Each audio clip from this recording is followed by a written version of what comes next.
Welcome once again to the official MUFON podcast. I am your host, Richard Beckwith. Tonight, my guest is Cheryl Costa. Cheryl is the author of the UFO Sightings Desk Reference, United States of America 2001 to 2015, and UFO Sightings Desk Reference, United States of America 2001 to 2020. Cheryl Costa is originally from New York State. She is a two-service military veteran, United States Air Force and United States Navy, and a retired professional from the aerospace industry. Cheryl, as a journalist, wrote the wildly popular UFO newspaper column New York Skies for SyracuseNewTimes.com from 2013 to 2019.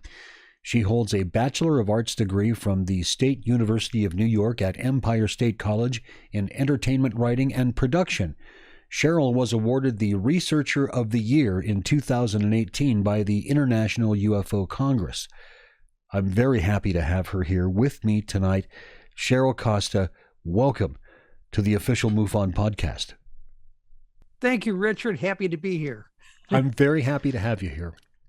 And you've done a lot of interesting things. You've written about a lot of interesting things. You're doing a lot of interesting things, and that's why I wanted to have you on the podcast today. And I want to start off, first of all, with the work that you've done regarding the statistical evidence that's been gathered. And those are contained within your two books, the UFO Sightings Desk Reference, United States of America 2001 to 2015, and the UFO Sightings Desk Reference, United States of America 2001 to 2020. And those are precisely what they say, statistical references, right? Can you tell us, well, what did you put in those books? Well, we took the databases from both MUFON and National UFO Reporting Center. Of course, the data is like, it doesn't line up exactly. We had to do a lot of massaging here and there to make it fit in. But we essentially established a database of their material. A lot of people think we've got every sighting in there. We basically took what, when, where, and why. Okay. We took dates, times, shape, state, that type of thing. That's all we kept. We got rid of the actual write-up information about the case, as they say. Okay. And we were just interested in raw data. And then once we got that together, we started playing with the data to find out what the numbers would tell us. Between Linda and I, a lot of people make a lot of mistakes. They think Linda's just the little lady behind. She's the little lady back there, but basically she's got the science degrees. She worked at the National Academy of Science in DC. She was head librarian, research librarian at the Environmental Protection Agency for 15 years. She's got all the science degrees. I've got the arts and entertainment journalism degree. I got the top hat, the cane. And yeah, so when it comes to the left and the right brain together, they always fit together somehow. Yeah, well, when it comes to coming to the presentation, I have no gumptions about going out in front of 5,000 people and giving a presentation. Linda's a little bit more shy. I mean, once you get her cranked up, she shoots from both hips with a machine gun, but it takes a while to get her pumped up. The bottom line was, when we talked about doing this originally, we had done New York State because I was a journalist in a New York State newspaper, and New York State was my beat. And as we showed some of the early data, numbers and statistics, we added county data to the database. MUFON collects it, but most of the time it's dependent upon the guy who entered the sighting to put it in there, and they get it wrong. Okay. Mm-hmm. And Newfork didn't have it at all. Okay. So we supplemented the databases with county information, and suddenly we had a perspective where a lot of little places out in the sticks started showing up, because you could look at a county and say, wow, that rural county's got a lot of sightings. Okay. And that was one of the first big revelations we had. And a bunch of retired MUFON state directors here in New York were looking at our data, and they said, wow, we didn't know there was a cluster there. We didn't know there was a cluster there either. October of 2015, Linda and I were sitting in our pub across a couple of pints, and we were saying, look at all the cool stuff we found. We bounced up some of the stuff these guys were telling us, and I said, what would happen if we did the whole country? Now, it took us 18 months to do just get this database together.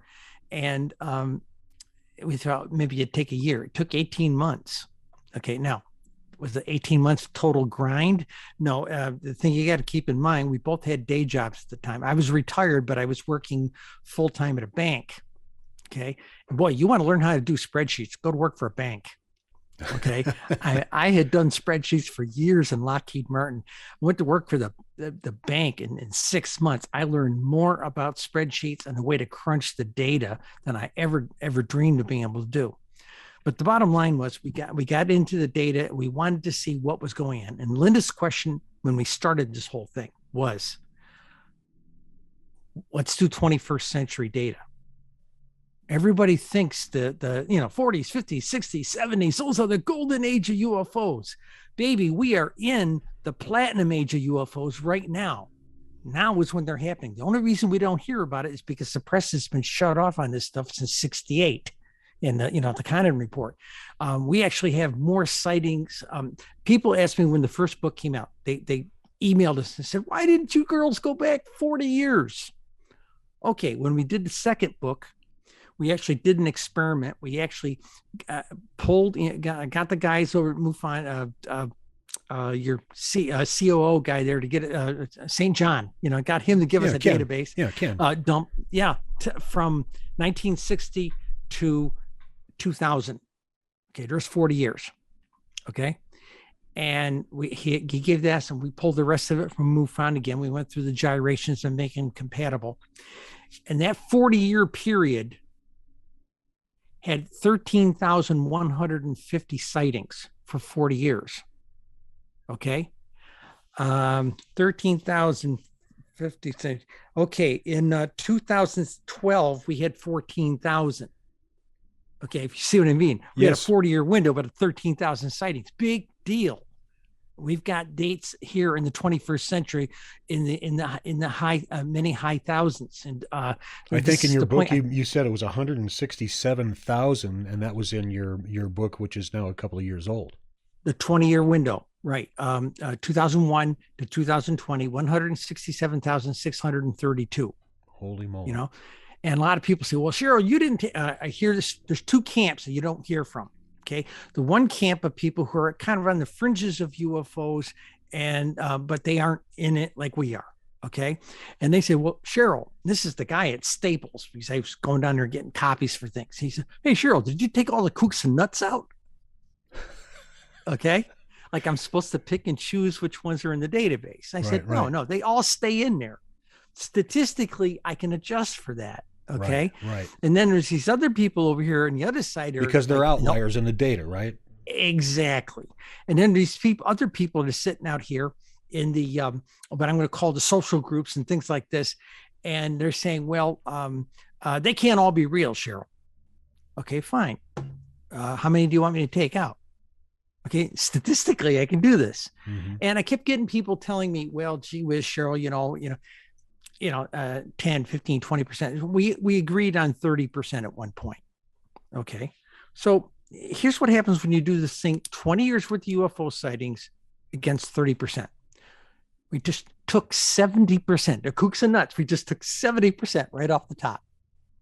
Okay. Right. Okay. 30% of 167,632 is 50,196. Mm-hmm. Okay. Now, if you divide that by 12, okay, 12 months, that's if you divide it by 20, it gives you about 2,510.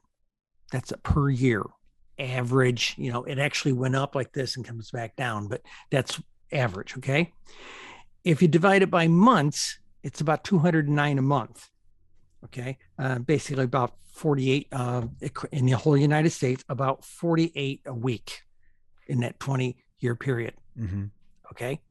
And against that month, the 209, okay. If all states were equal, okay. Remember I said it was 209 a month for all 240 months of the 20 years. Mm-hmm. Okay. It isn't exactly that because there were, eddies and everything. It's statistics. But it's statistics.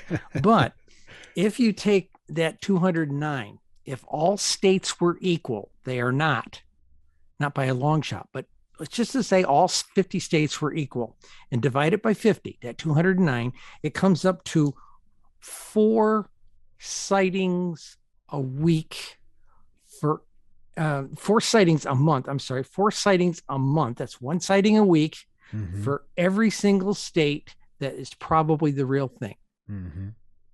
Okay. 4 sightings a month for all 50, each individual 50 states, if they were all equal. They're not. But we did do in the book, we did a proportional one based on the amount of sightings every single state had, based on that formula. So I'm assuming when you pulled the data out, you were looking through the database for those things that were classified as unknown, right?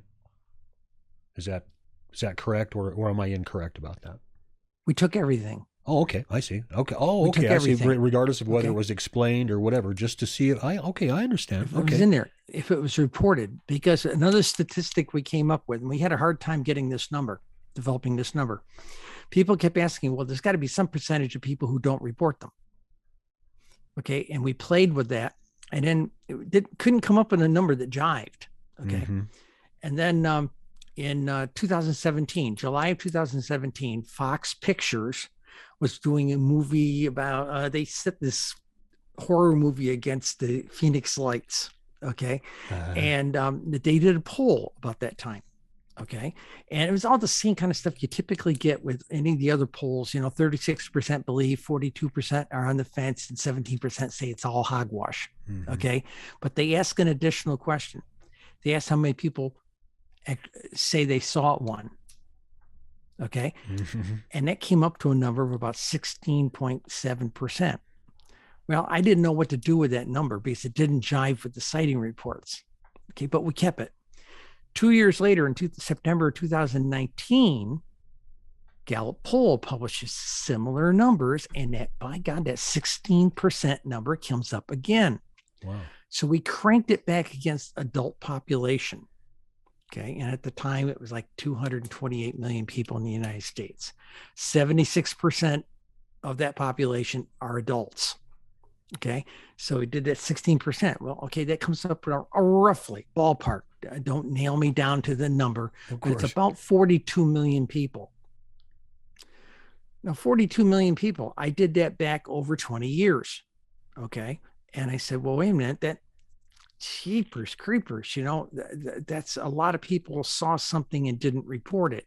It works out, and it's like a bell curve. I did every single state as well, not just in the United States. I did every single state as well, and it was all over the place.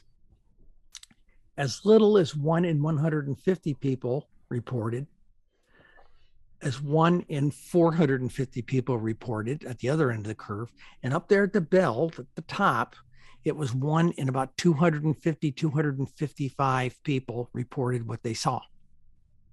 Okay. But later, when you talk about the idea of consciousness, ET lets us, people say, well, why does the ET let us see if they got all this stealth capability? Well, actually, if we see them, it changes us. Okay. We see it, it changes us. It's a spiritual experience. Okay. And it does change you. So using an old line from the Wicked people, the goddess touches everybody who touches the goddess. The goddess changes, right? Okay, everybody ET touches, ET changes, right?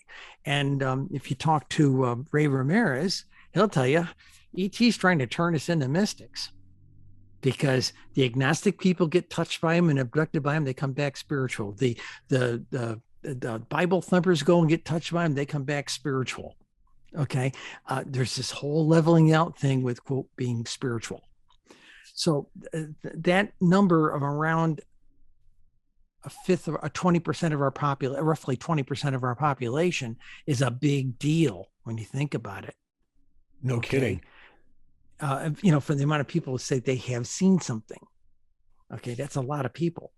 And again, it goes back against that number. People say, they say like 36% they believe these are out there. It lines up with it, because How many more people did we not get that number exactly right? Maybe 36% did see them, Well, let's get back to this. Let's get back to this notion of consciousness, because we touched on this a little bit before we even started our discussion today. I hope this doesn't sound too crazy. That's the thing about, we talk about UFOs, which is, the notion that, well, I don't know, we've got these objects in the sky that we can't explain, and I, when it comes to chasing these things in the sky, I've sort of come to the conclusion after doing this for a really long time that it's very much like shining a laser light on the floor for a cat.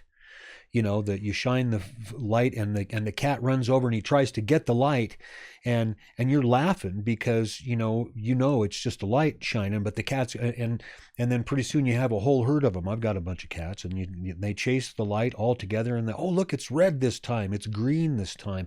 Well, what's the point of that?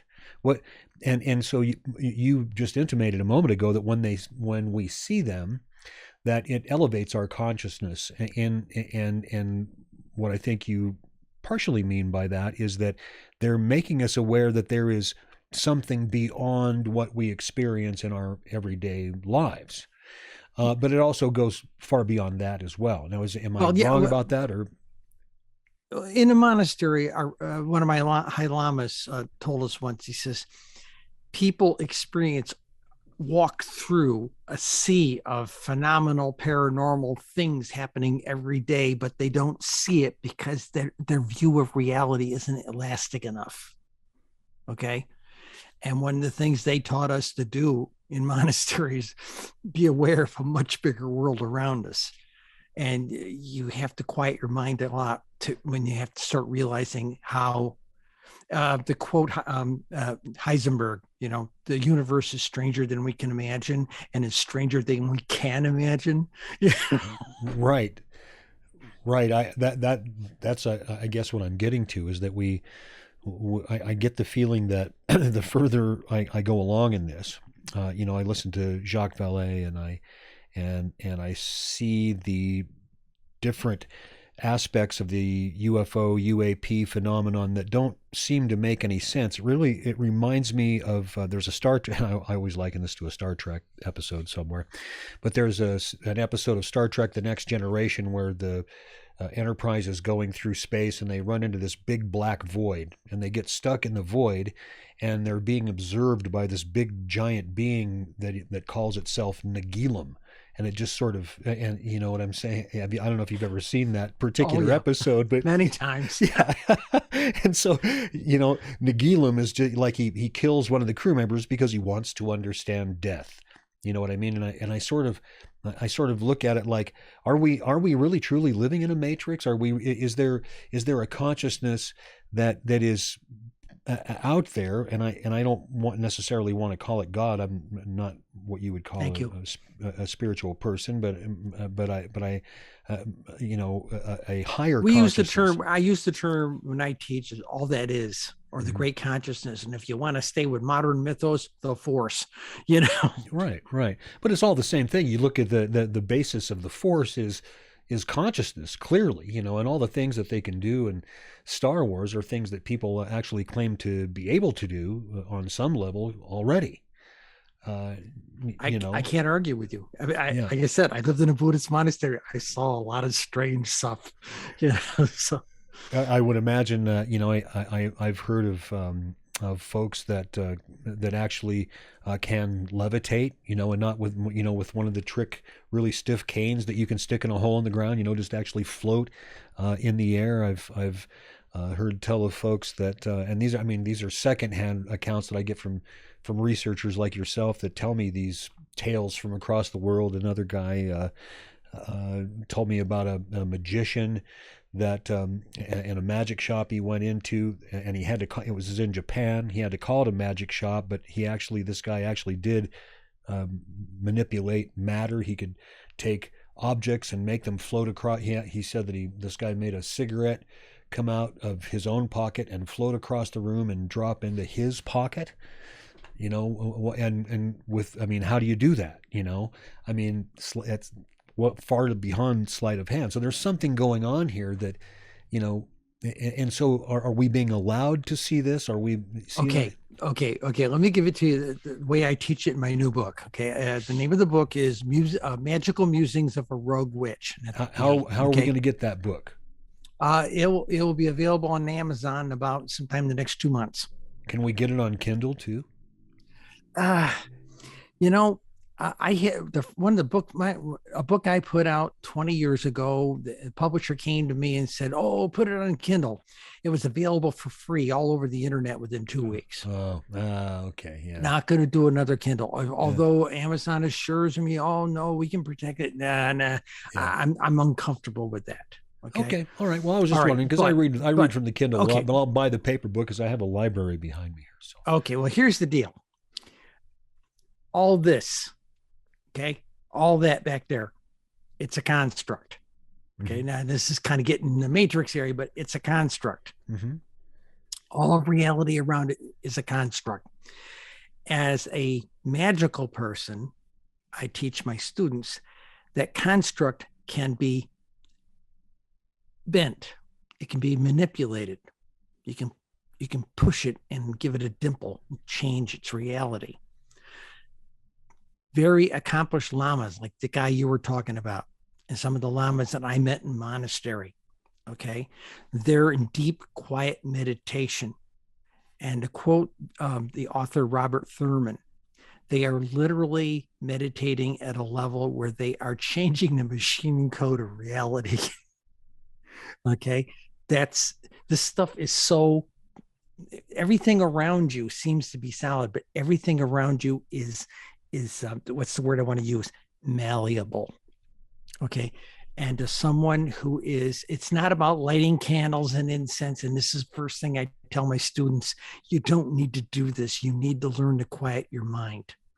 And once I start teaching them to quiet their mind, then I began showing them small things that they can do to show them that they are putting little dimples into reality and changing the context of reality a bit. You're making me think of Claude Swanson, because I've heard that name. I know that name. I'm not placing it. Dr. Claude Swanson. You have to check out some of his stuff too. He's written 3 amazing books. He is an experimental physicist. Was at MIT, but now is retired and is written several books on the science of the soul, and he spent quite a bit of time in Asia, in China, and got to know some. So of these did Buddhist Oppenheimer. Monks. Yeah, and he talks about the chi, which is, I think, what we're talking about here, the ability through reaching a higher level of consciousness to actually be able to manipulate the physical world around you. He said that he's actually seen some of these chi masters make people fall down from across the room just by directing a force at them. I mean, this is I just talked about the force. Seen it. Yeah. Seen it. Yeah, just by pretty. Yeah. I don't know. Clearly that's far beyond the average human being's abilities. But it is. But and people think they're going to go out and get a book on meditation. They're going to be able to do it next week. It doesn't. I spent 7 years in a monastery. I've been out of the monastery 15 years. I'm still a very aggressive practicer of what I do, and there's things I know how to do, but I wouldn't be able to teach. I can teach my students, but I tell them you're going to have to learn to meditate and quiet your mind for 2 years before I can even show you how. Right. They don't understand how much everything around us is a distraction and how cluttered our Western minds are. Okay.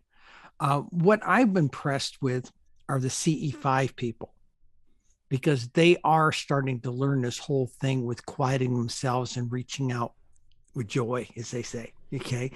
And that is probably one of the smartest developments that I have seen in ufology in a long time. Instead of running around looking for nuts and bolts and, pieces of the thing, actually starting to look at this from the etheric side and saying, hey, maybe we can reach out and touch them. Okay. Through the force, whatever. And people are doing it all the time. And even you don't even hear that many stories anymore of people actually being physically taken on the ship. These guys are touching us in our noggin, when they want to touch us. I know people who are touched on a regular basis, and it's happening. It's happening during dream time type of thing. They get in there and they literally set up like a, oh God, I hate to use the term, like a mouse trap, not a mouse trap, but a mouse maze for us to run in there in a psychic thing. And the people who we've talked to that have this experience, those are they wake up from the dream and it's like they didn't sleep last night. They worked their ass off, Yeah. Well, now let's talk about that for a second. Please, go ahead. I'm going to play devil's advocate because I have a background in science. And so, when you say people are having this experience on a conscious level, and not necessarily on a physical level, then the scientist in me says, well, then how do you know it's happening? Because of the emotional reaction that they're having to it, because of are they being fed some new information that makes the world a better place in a way, or is this conscious interaction merely a smaller part of something that is larger, that includes these physical interactions and phenomena? Okay, you gave me 4 things. Sorry. Okay. You see what I'm trying to get at. No. I know the people and okay, for the science side of this thing, please understand, when I was in the military, I went to Navy Nuclear Power School. I believe me, I've had my fill of very deep physics. Reductionism. Okay? You've had your fill of reductionism. You got it. The funny thing, though, is you start talking to all these theoretical physicists, like the guy you mentioned, and even Einstein. And then they lead off right to where you're at right now. They start talking about exactly this whole thing, consciousness, and Einstein said, the more I study physics, the more I want to study metaphysics. Tesla said, if we could spend 10 years studying metaphysics, we will overcome 100 years worth of stuff we didn't know. It's the stuff everything's made of. It's, as they say, the stuff dreams are made of here. And that's what a lot of people don't understand, because they believe all this stuff right here next to us is real, and it isn't. But it's the perception that it is. And it's and to quote Einstein again, and it's a very stubbornly persistent one too, Right. But so the deal I tell everybody is, look, imagine that these guys are teachers and they're trying to bring us along. I've heard people, abductees, say they refer to us as the planet of the children. Not so much children like little humans, as much as little spirits that are in humans, okay? That we have to, as spiritual beings, we have to evolve, we have to grow, we have to become knowledgeable, okay? And they seem to be trying to guide us into that next stage of it, to use a Buddhist term, enlightenment, okay, to see a bigger world around us. And you can see where that hacks off the military guys, right? Oh yeah. I've talked to some of those guys that were remote view guys, because the generals used to get really cranky because all their tough fighting guys that get through all this remote viewing training, and they become really rainbowsies, new agey, and all this kind of stuff. Well, I'm thinking from a militaristic perspective, thinking to myself, now hang on a second. They've got killer hardware, and we have to go through all this consciousness BS just so we can get our hands on one of these really awesome vehicles that can deliver a weapon of our choosing anywhere we want in the world at any given moment. Why do we have to get, let's just hurry up and get down to step 24 so we can get the god dang thing and put it in our arsenal. You know what I'm saying? That's how military guys think. I spent 10 years in the military, I get that. I get that. That's what they want. They want to get that next chip above the other guy. Well, that's extinct. I mean, because there's some guy in Russia and some guy in China, and they're all thinking the same thing. We got to get this stuff before the Americans do. And I mean, it's you know. The only reason we got into it back with the CIA back in the 60s and 70s was because we found out the Russians were into it. Right, and it was working. The consciousness stuff, right? We're talking about remote viewing and all that stuff, and we're talking Puthoff and Russell Targ and that and Ingo Swann and that outfit. The problem though. This is I've had people ask me this question before. Well, it was like what you said a minute ago. They said, well, by golly, if they can teach you to remote view, there's only like a tiny little leap to be able to manipulate things in a way you could crush that dictator's throat, remotely, that kind of thing. Yeah, true. But the process to get you so that you can touch all this stuff makes you say, oh, that's not such a fun idea. You just reminded me of another occurrence relative to Ingo Swann, because he actually said that he could do that he could reach out and actually physically affect things. And I don't know if you recall this or not, but he was actually able to physically alter the magnetometer that was encased in concrete under the lab at Stanford. The head of the IEEE, the chief editor of the IEEE magazine was a Bell Labs guy. Right. And he didn't believe Swann and Puthoff until they took him there and demonstrated it, Right. So and then and as you recall, they dug it up and reconstructed it because of that. Did you know that? Yeah. Crazy stuff. Ingo even said that he could reach out and touch electronic devices. He said, and alter that, not necessarily like, bash holes through a wall with an invisible fist, but he could affect electronic devices. And so clearly this is not beyond the capability of others on his level. I know a half a dozen people who can stand in line at Macy's to get checked out.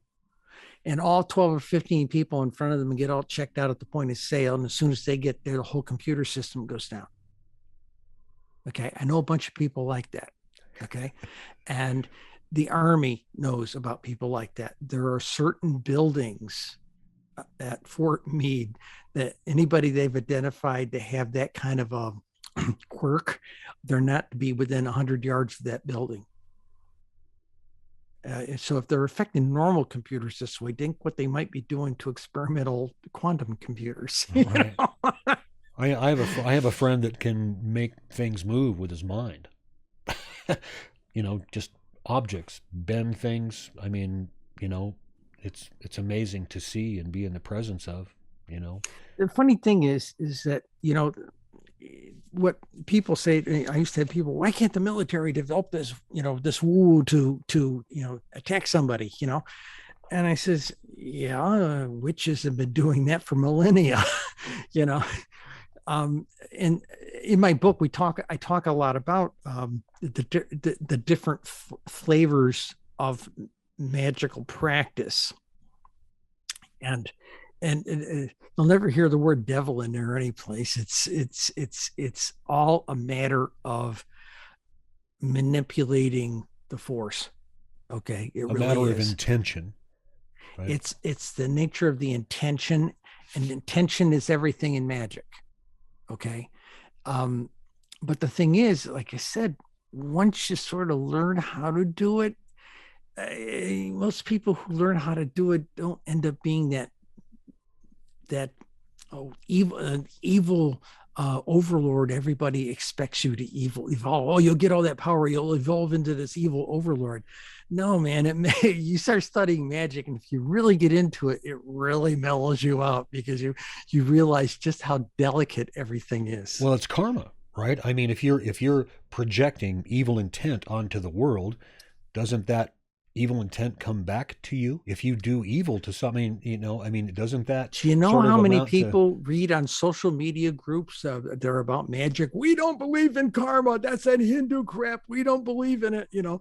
But it's funny. I tell my students, you may not believe in karma. Believe me, karma believes in you. It's I've seen it in action so many times in my life. It's the thing about karma is that it's not immediate.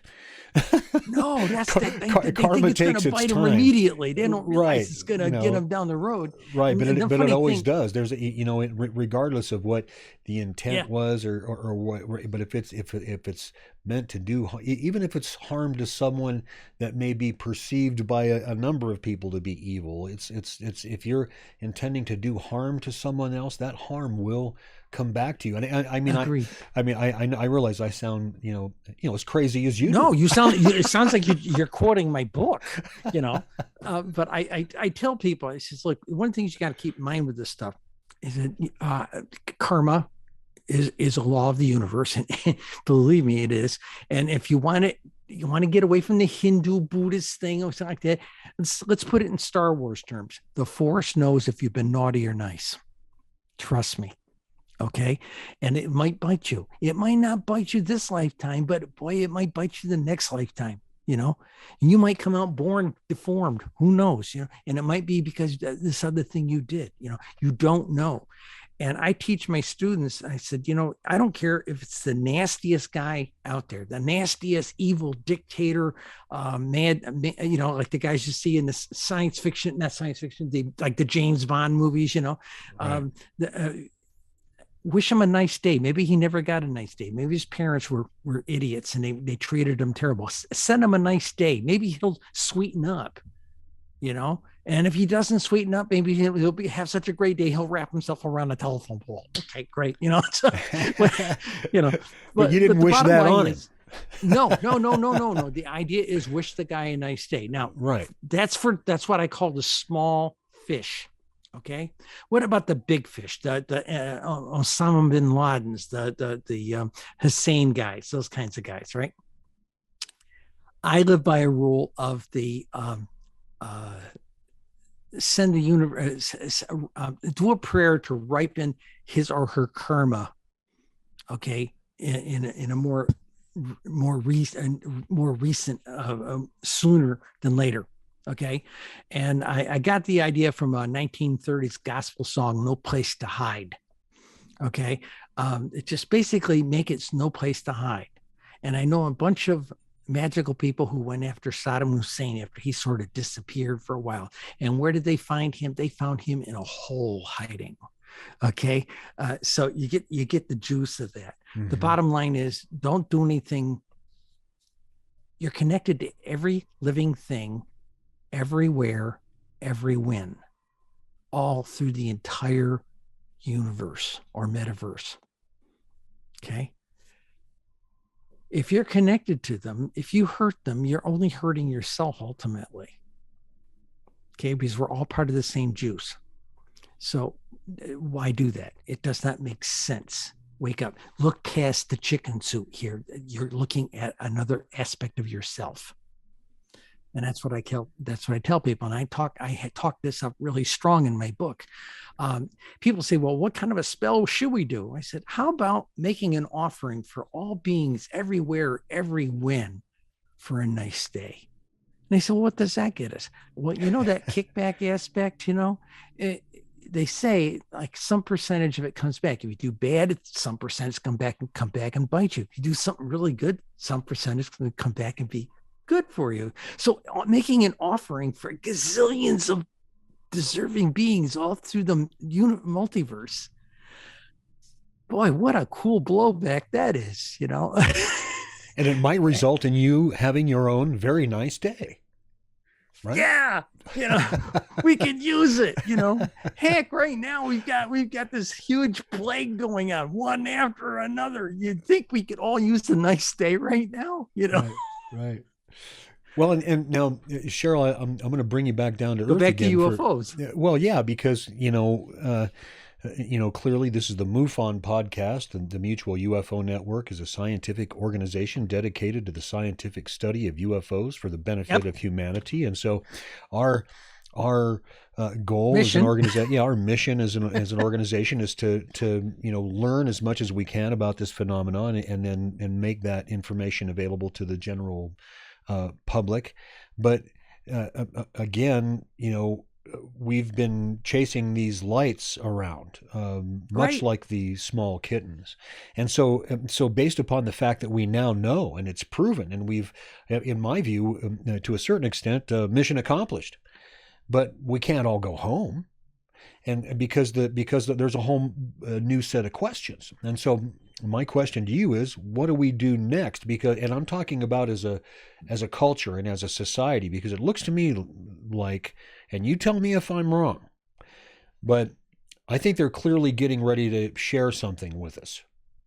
Them or our government? Well, I think our government is, but I think you and I both know that that is ultimately likely controlled by them, by the visitors. If they really wanted us to know that they were here, they wouldn't care what our government said.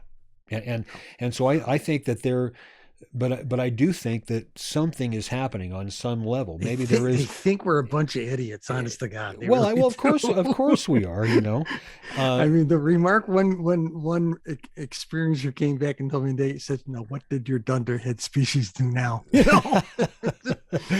So, well, okay. Let me give you a flavor. What's salvageable about humanity? You know, is it, are we destined to become, angelic beings that might help other civilizations, evolve, or are we forever destined to live one life after the other in sort of a mundane existence of pain and hunger, and intermittent, yes, until you wake up. Yes, Mhm. until you wake up.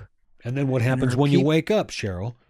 And then it becomes a very different world. Your elastic view of reality starts saying, "Oh, is this what it's been about?" That kind of thing. Let me give you one example. I'm not trying to say I'm special. A llama picked me out of a crowd of 150 people and said, "I know you." And they made arrangements for me to spend 15 minutes with them. 90 minutes later, I'm on my knees. And back in the day, before I went in the monastery, I was Miss Corporate 500. Big hair, lots of makeup, big nails, tall heels. My nickname used to be Napoleon in heels. Okay. And this llama looked at me and he knew me better than my mother. Okay. He knew me, the whole being, better than anybody currently knows me. Mm-hmm. Okay. And we had a history over many lifetimes, and he explained it to me. And everything he said, I realized was true.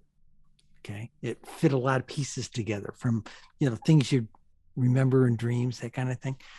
And the bottom line is, when I took vows, normally you're supposed to stay with the Lama for 10 years, live in the monastery. And 2 weeks later, he told me he wanted me to go out and start a center and go out and teach. And I said, "Wait a minute, I just got ordained. I don't know anything." He said, "You know more than you're owning up to. Go teach." Okay. So I've apparently been down this road. I don't know every detail, but I've been down this road with my Lama and a couple of his cronies for about half a dozen or a dozen lifetimes. And he gave me a lot of latitude to come out here and write the UFO column and talk about the sky bikinis, that kind of thing. So it's. I had a Lama come to town once and looked at me. He was looking at 30 of us, and he was talking to us, and somebody asked him some questions, and someone says, "Holiness," he says, "are we ever going to touch the off-world beings?" And he looks at us. This is the former head of the Orthodox tradition. Mm-hmm. Okay, the Dalai Lama is the Reformed tradition. He's a radical from our viewpoint. And he looks along the lines and he looks at me and this other nun, Vicky, and he looks at the two of us and said, "Oh, you two have been touched by the bikinis, the sky dancers." And I'm going, "Oh, Jesus, I just got outed." And the funny thing about it was, he said the question. He says the question was, how many beings are on the moon? And he looked at us. He says, "How many beings on the moon?" I looked at Vicky, and she looks back at me. And he says, she says, "Well, it is seasonal." I said, "Yeah, I know." So, so we basically said five presently, five separate species presently, can be as much as 14. And he said, "Thank you. You got your answer." He looks at the other one, get none. Tells him this, But it was not long after that I started getting taken aside and given special training. So these advanced llamas are in on it as well. When you think about it, you can't do this expanding your consciousness stuff without touching somebody. Okay. Now let's go to that question about people. There's a chapter in my book, and it starts out. It says, "Well, if we are connected to everything everywhere, how come I can't touch an alien out on Zeta Reticuli, 39 light years from here?" Theoretically, yes, you can. Theoretically. Are you meditated enough? Are you quiet enough? Okay, that's part of it. But 20 years of teaching remote viewing, and I'm not talking a class that was one weekend. I'm talking people who signed up for like 8 months to be with us every Sunday for 8 months, okay, to do this. And what we figured out was there were certain people, if the target card, remember, I don't know what the target cards, these things were stuffed by my wife's interns, okay? Mm-hmm. I don't even know it's the proctor. I don't know what the target cards are, but there were some sophisticated ones in there. And as soon as something was like off-world, some people had to put their pens down. Send them to Tranquility Base, July 20th, 1969. Some people had to put their pens down. They couldn't go there, and they were scribbling in the margins, there's no air. I'll die, something like that. Send them out to Mars, send them out to where Opportunity or Spirit was, right? Again, even more people in that class put their pens down. They couldn't touch it, okay? One point, hell, it didn't matter. We could have sent them down to see the Titanic 2 miles under the water, and some people said, "I can't go there." They didn't know what the target was, but at subconscious level, self-preservation kicked in, and they couldn't go, or they wouldn't allow themselves to go. All right. There was a target card, and this is about 2013. There was a target card in there for Voyager 1, where it was at that time. At that point, that particular period of time, it took 10 hours for the radio signals to get here. Okay. Had it left the solar system yet? It was at the edges. It was just starting to fringe into it, right? And there was one person. Everybody put their pens down after we got through the first phase, and except one woman. And she crawled all over it. Again, they don't know what the target is. She's drawing it. She's sketching it. She's scribbling in the margins. Okay. And we figured out two things. One, you have to be a risk taker, willing to leap and go where nobody's gone before kind of thing and not be scared of it. And you have to be able to, that risk taker has to be able to overcome certain fears about self-preservation. And that's what limits us from reaching out 39 light years and touching, because people were writing in the margins of their sheets for that target. I won't find my way back. It's too far, that type of thing. There was a self-preservation aspect. I dare not go that far. And considering they don't know what the target is, it's at a subconscious level that this is happening. So, when people tell me they want to meditate 2 or 3 times with me and touch an alien, I'm very skeptical at that point, But on the other hand, stop reaching out to Zeta Reticuli. They're walking among us right now anyway. Just reach out. What do you think of the notion that there actually are ETs from perhaps different human species, human-looking species, actually living among us now, observing us? Yeah. I have no argument with that. I've also heard tell of, essentially artificial people, engineered human beings that are, essentially genetic robots that are just, assume lives, and they, stick them here and they walk around observing us all the time. But they interact with us as though they have histories and all that sort of thing. We'd never be able to tell. Yeah. I've heard tales about that as well. There's a lot of that out there. Yeah. I can't go into that on this program because it would violate certain you have relationship confidences, you have relationships with people. Mm-hmm. There are even individuals who have sort of a connection with an off-worlder, where the off-worlder has a link into them and they have a link into the off-worlder and see sometimes from their perspective versus they see through our perspective. And there's some of that, but remember, we're all part of the same juice. So to be able to do this is not an issue. You just have to be able to have the right mindset that this is okay, and trust and all the stuff that goes with it. We've got some very remarkable species walking around on this planet, and most people have no clue. They just walk right by them. Half the time they don't notice the guy begging on the street, for goodness sake. So how are they going to notice the ET sitting in the subway with them? Right. I know Clifford Stone said that there were, when he talked about the 57 different species they had identified during the crash and retrieval project that he was involved in, that some of the ET species, he said, would not even be recognized as a life form, that we might not even notice that they were some kind of a life form if we didn't actually know that they were, based upon what they found at these. Agreed. I'll give you one that bothers me. You go up on social media and there's always these graphic memes, and they show a reptilian and he's all muscular and he's mean looking and he's, all this kind of stuff. Right. And everybody I've ever interviewed, remember, I was a journalist for 9 years doing nothing but UFO topic matter. And everybody I ever interviewed who had contact with the reptilians said they were laid back, gentle, enlightened, had a sense of humor, and soft-spoken. What's the agenda here with the big, all that aspect? What is that? What is that agenda? Well, it's our own reptilian brain. Right? It's our own reptilian brain. It's projection. We're just projecting that on others because we, it always comes from that notion. And I understand that this is a reflection of our inner selves, but it reflects itself in our culture, and that is that fear of the other.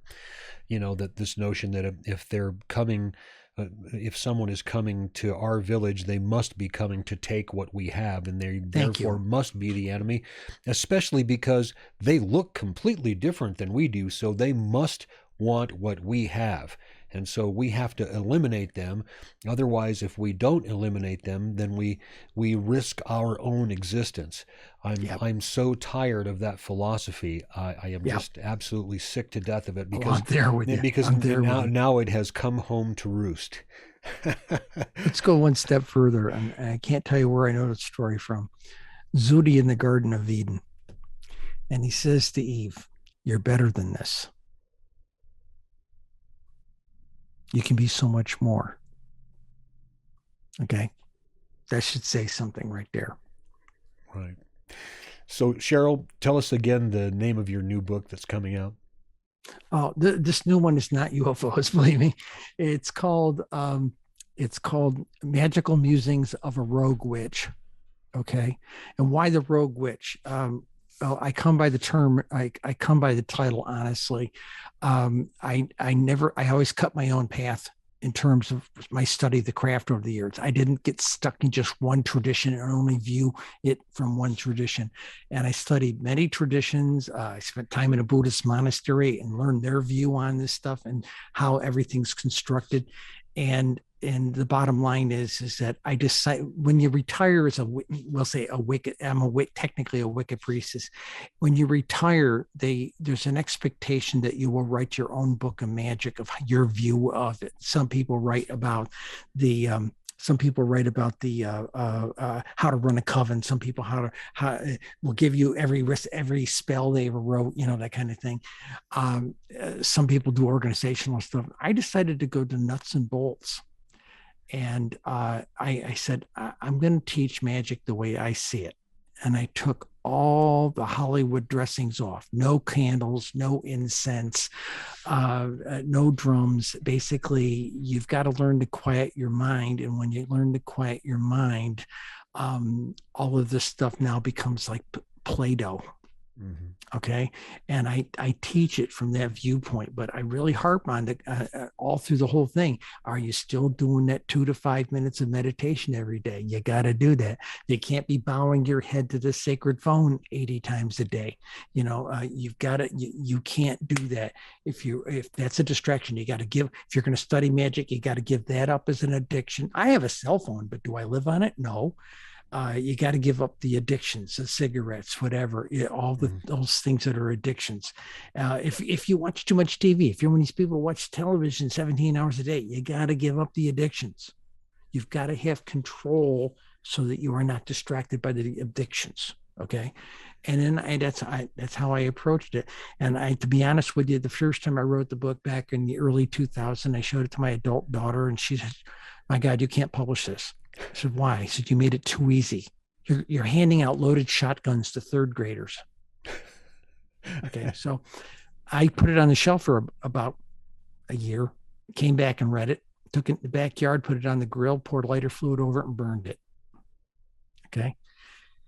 Came back about a year ago and wrote Where I Am Now. And I shared it with a couple of people. And then I finally wrote the book. Okay. After I wrote the book, I gave it to a nice Catholic lady to edit it. And shorted her socks out, believe me. But she's known me 40 years, so it was cool.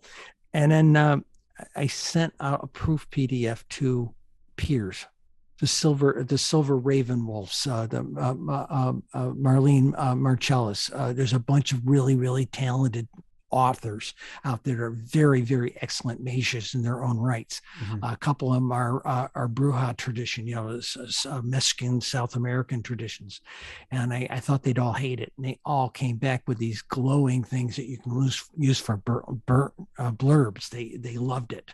So the flavor of the book basically is learning to quiet yourself and learning that the fabric of the universe is not what reality is telling you it is. Yeah. It is malleable, it is manipulable, and you can learn to make your life better by learning what the truth of reality is.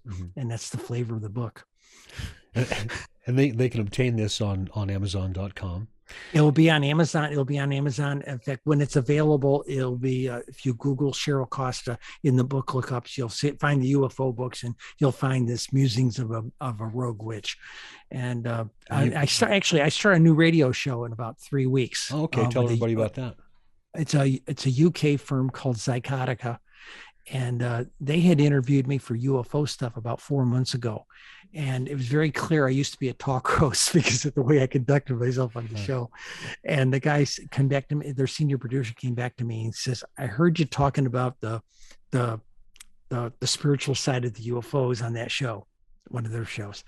And he said, "Would you be willing to do a show about that topic matter?" And I said, "Yeah, I would. My rules, though." He said, "No problem."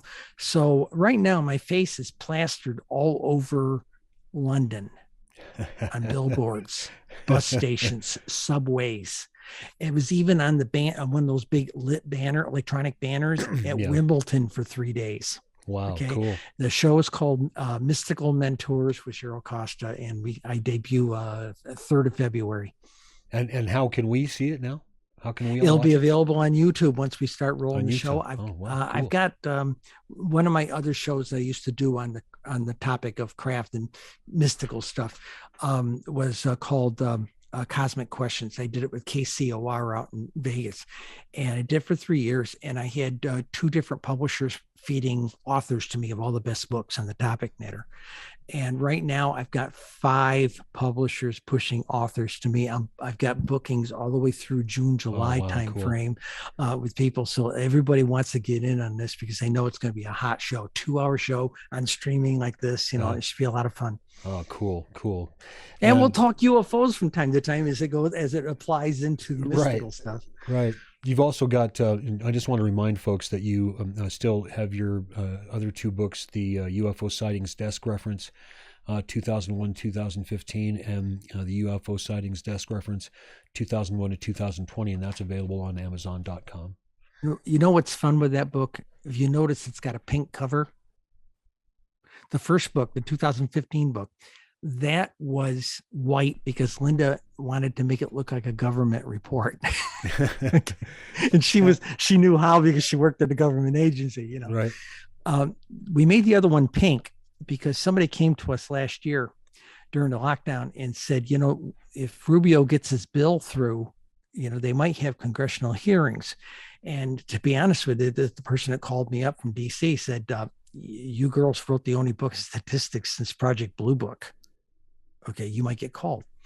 So we decided that when we published the book, we were in the process of actually building it at the time. Mm-hmm. And we said, okay, tell you what, let's give it a nice bright pink cover that you can flag in aircraft with, because if a senator's up there interviewing us on national television, we want people to know it's our book, Yeah.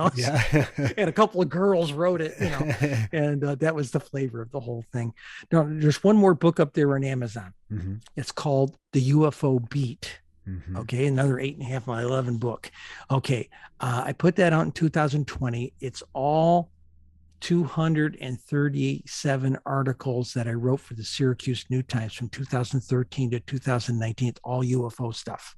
Cool. Okay, so if you wanted to get that, capture that whole collection of stuff that I wrote about for 7 years, that's the book to get too. I appreciate that. Let me tell you, Cheryl, we've reached the end of our time, but I appreciate you being here. I really do. I hope you can come back again. Can you? Richard, anytime. By the way, drop me an email. I can't find your email address, but drop me a one-liner and I'll make sure when the new book comes out. That's wonderful. And I will make sure to let all of our listeners and viewers know. And I'll be back in just a few moments with some afterthoughts.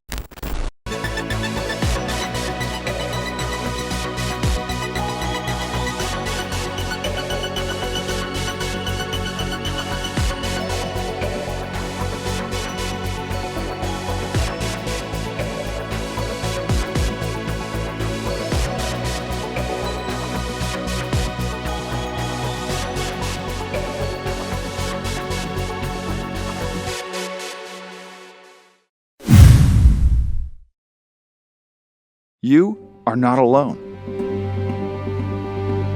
Thousands of people all over the world have sightings of UFOs per month. MUFON is the place to report them. Since 1969, MUFON has been investigating UFO reports and providing this information to the public. Our aim is the scientific study of UFOs for the benefit of humanity. Support UFO research. Join MUFON today. You are listening to the official podcast of the Mutual UFO Network. Thank you once again to my guest, Cheryl Costa, for giving us new, hard fact, statistical insights into the UFO phenomenon. Cheryl has done what good scientists and researchers do. They meticulously work their way through the data and see what it reveals. Cheryl also reminds us once again that consciousness plays a role in the UFO phenomenon, whether as a form of communication or as a potential mechanism for controlling the environment, or all those things. I once asked Eric Davis what role consciousness played relative to interstellar travel and faster-than-light propulsion, and he stated that they knew it played some role, they just weren't certain precisely what it was. These themes continue to reverberate as we explore the phenomenon. As a lifelong researcher, I have begun to realize that the UFO phenomenon is not simply evidence of extraterrestrial visitation. Part of it is that, but there is something so much deeper and more profound than we realize taking place here, something that goes to the fabric of our existence. Are we really living in a simulation? Is it possible that as eternal living souls, we live out brief existences on tiny worlds like this one just to pass the time? Just to gather experience? Or are we just conscious algorithms in a procedurally generated universe? Don't be so sure that we won't know the answer to those questions someday. Thank you once again for listening to the official MUFON podcast. And if you're watching on YouTube, please remember to like and subscribe to our channel.